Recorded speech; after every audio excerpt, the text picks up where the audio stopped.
जम्मू कश्मीर लद्दाख हिमाचल में मैं हूं विशाल और आप देख रहे हैं प्राइम नून एट 1।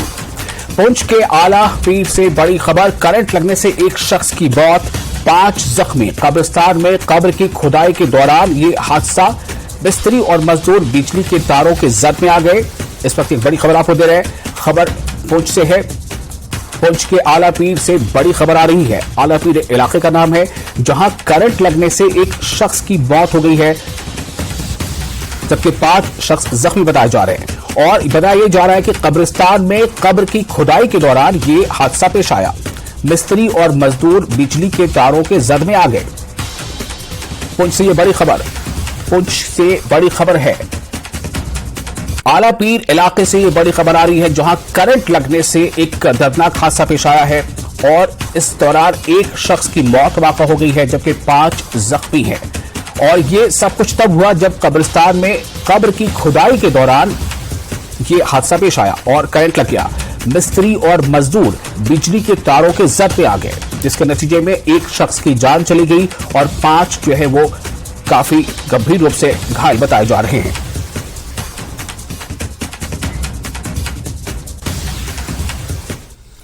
और खबरों में आगे बढ़ते हैं। जम्मू कश्मीर से आर्टिकल 370 हटाने के खिलाफ दायर अर्जियों पर सुप्रीम कोर्ट में समाअत जारी है।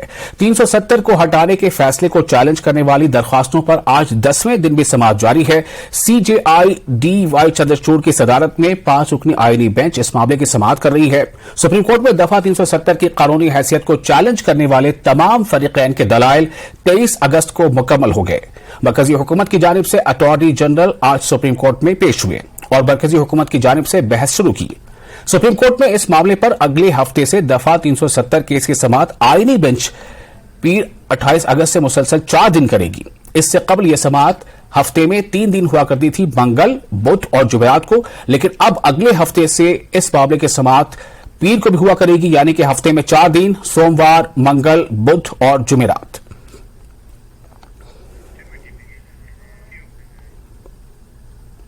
सुप्रीम कोर्ट में जम्मू कश्मीर से आर्टिकल 370 को हटाने के हवाले से समाअत जारी है। 370 की मनसूखी को चैलेंज के लिए पहली अर्जी दाखिल करने वाले जावेद भट्ट ने न्यूज 18 से बातचीत की। उन्होंने कहा कि 5 अगस्त 2019 को जो किया गया वो गैर आईनी था और हमारे हुकूक पर डाका डाला गया।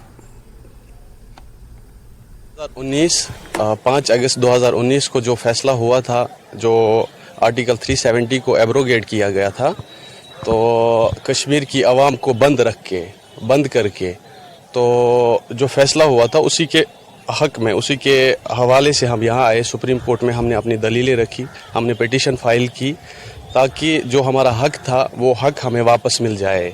जो हक हमें इंडिया गवर्नमेंट ने दिया था, जो एक ब्रिज बना था इंडिया और कश्मीर के, जम्मू कश्मीर के बीच में एक ब्रिज बना था, एक रिश्ता बना था, तो उस रिश्ते को जो इन्होंने तोड़ा, अनकॉन्स्टिट्यूशनली, इलीगली तोड़ा, तो वही हमने फिर पिटीशन फाइल की यहाँ पे, ताकि अभी इतनी लंबी सुनवाई हो चुकी है, दलीलें पूरी हो चुकी हैं, कितने मुतमईन हैं आप और क्या मानते हैं कि वाकई आपने लिख रखा है कि 370 जो वो बैक आएगा, आर्टिकल जम्मू कश्मीर में वापस होगा, क्या तमाम दलीलों से आप मुतमईन हैं कि सुप्रीम कोर्ट को कन्विंस हो जाए? जी, मैं पहले कपिल सिब्बल जो पहले वकील हमारे, जो उन्होंने और लास्ट मुजफ्फर बेग साहब ने जो दलीलें रखी सुप्रीम कोर्ट के आगे, तो हमें वो दलीलें जो है उन पे पूरा विश्वास है। सुप्रीम कोर्ट हमें सुप्रीम कोर्ट की इस पे विश्वास है कि वो हमारे हक में फैसला करेंगे इंशाल्लाह। एक्चुअली जो कॉन्स्टिट्यूशन में 370 को एब्रोगेट नहीं किया जा सकता है, उसको ऑफ कॉन्स्टिट्यूएंट असेंबली जो है उसको पहले हक में लेना चाहिए। वो अगर वो हक में होगी तो फिर उसके बाद हो सकता है। तब तो असेंबली वहाँ पे डिसॉल्व हो चुकी थी, वहाँ पे कोई असेंबली नहीं थी, वहाँ पे कोई गवर्नमेंट नहीं थी, गवर्नमेंट हो गया था, मतलब बीजेपी ने कोalition अपना जो है वो वापस विड्रॉ किया था, PDP की और बीजेपी की सरकार थी तब। तो उसके बाद इन्होंने जो ये तो अनकॉन्स्टिट्यूशनल है, टोटली अनकॉन्स्टिट्यूशनल।